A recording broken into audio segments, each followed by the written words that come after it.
Thank you, Mr Deputy Speaker. Queensland is renowned for our magnificent coastline, beaches and waterways. We love the opportunity to recreate on water, including a love of boating. We also have significant economic opportunities in tourism and endeavours and fishing of our waters.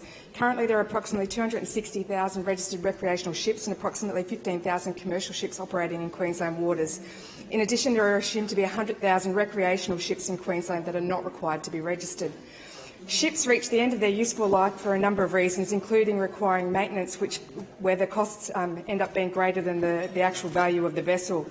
Repairs and upgrades which exceed the ship's value, becoming obsolete through shifts in economic and trading environment and through natural disasters such as cyclones. Disposal of vessels, in particular larger ships which cannot be removed from the waters on trailers, is costly and potentially difficult given environmental regulations surrounding disposal of materials present in boats such as oils, acids, garbage and hazardous materials like asbestos. Given the expense and difficulty of disposal compared to the low value of a vessel which has reached the end of its useful life, disposing of a vessel through abandonment would appear to have become a very attractive option to many, as is evidenced by the many abandoned vessels in our waterways up and down our coasts. Mr Speaker, derelict boats cause danger to navigation and potential environmental risks and are a blight on our spectacular shores and pristine waterways. Taxpayers have been picking up the bill for irresponsible boat ownership, and this hasn't happened overnight. It's been happening for a number of years, and we need to put a stop to it. The cost of removing these ships can be considerable, with previous ship removals ranging between $10,000 and $950,000. Maritime Safety Queensland has spent significant funds and time in disposing of large derelict vessels.